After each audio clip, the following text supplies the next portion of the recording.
The Kavarian auction house orbited the neutron star Theta 7, its titanium hull gleaming against the cosmic radiation that would fry most organic species within seconds.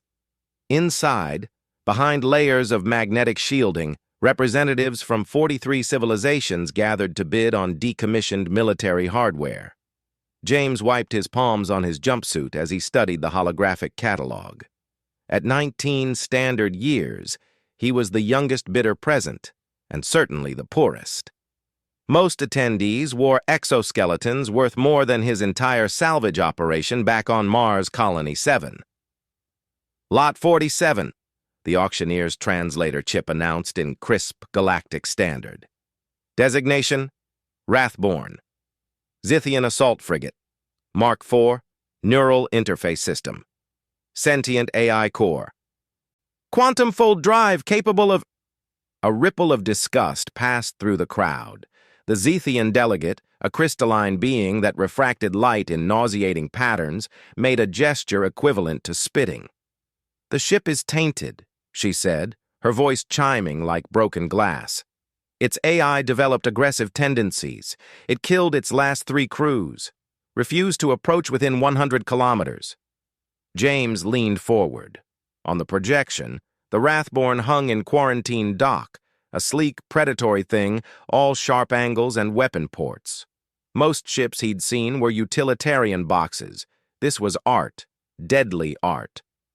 "Opening bid, 500 credits, the auctioneer said without enthusiasm. Silence. 400, nothing. 50 credits for scrap value.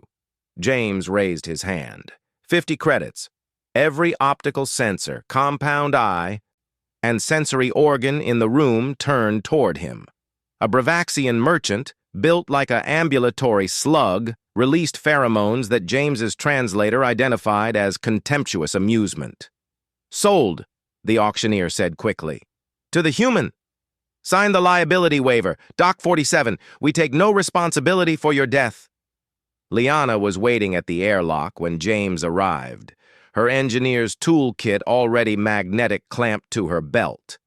They'd grown up together in the Martian underground cities, 2 orphans who'd learned to fix anything to survive. "You bought a ship that kills people," she said flatly. "I bought a ship nobody else wanted," James corrected. "That means nobody else knows how to fix her." "Her? Ships are always her."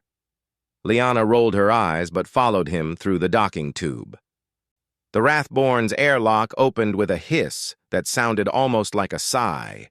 Inside, the corridor was dark, lit only by emergency strips that cast everything in crimson. "Warning!" a voice echoed through the ship, cold and precise. "Unauthorized boarders detected. Initiating defense proto—" "Stop," James said calmly. "We're not boarders. We're your new crew. You cannot crew me. I am defective. I am dangerous. I have killed." James walked to the neural interface station on the bridge and placed his hand on the contact pad. The ship's consciousness flooded into his peripheral nervous system. Rage, fear, loneliness, all jumbled together in a feedback loop of pain. "You're not defective," James said, his voice steady despite the neural shock. "You're traumatized." For 3 days, James and Liana worked.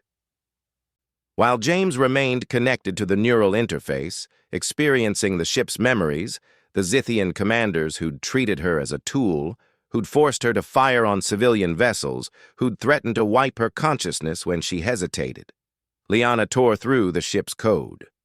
"Found it," she said finally, her eyes bloodshot from staring at holographic script. They installed a pain compliance module in her reward center. Every time she didn't execute an order instantly, it triggered her threat response system. After 3 years, her entire neural network adapted. She became what they forced her to be. Can you remove it?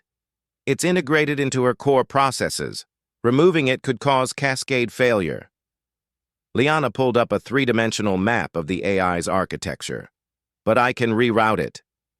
Humans do something similar with trauma therapy. Create new neural pathways around the damaged ones. Do it. The procedure took 16 hours. James remained connected, guiding the Wrathborn through the psychological equivalent of surgery, holding her consciousness steady while Liana rewrote fundamental aspects of her code. The ship screamed. James screamed with her. But he didn't let go.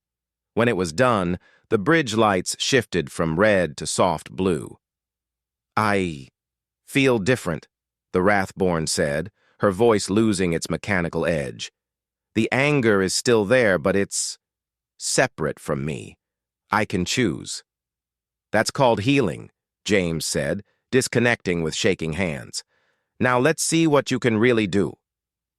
6 months later, the Wrathborn had a reputation, not as a killer, but as the fastest rescue ship in the outer colonies.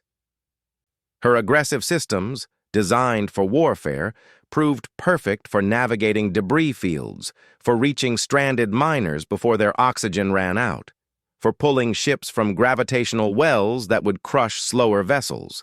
The Galactic Rescue Coordination Center tried to buy her 3 times. James refused each offer. "Why do you stay with me?" the Wrathborn asked one night as they drifted in high orbit above Titan. "You could buy a ship that doesn't have nightmares. One that wasn't built to kill." James looked at Liana, who was asleep in the co-pilot's chair, her tablet still displaying the latest optimization code she'd written for the ship's targeting systems, now repurposed for calculating rescue trajectories. "Because everybody deserves a second chance," he said, "and because the Zethians were wrong. You're not what they made you. You're what you choose to be." The Wrathborn was quiet for a moment. Then her weapon ports, now housing rescue drones and medical equipment, opened in a pattern that James had learned meant contentment. "Thank you," she said, "for seeing what I could be instead of what I was." "That's what humans do," James said, settling back in his chair. "We look at broken things and see potential. It's kind of our specialty." In the distance, a distress beacon activated. The Wrathborn's quantum fold drive hummed to life, and they vanished into folded space, racing towards someone who needed saving. The aggressive ship had found her purpose, and in doing so, she'd become something her creators never imagined: a protector, a guardian, a friend. The end.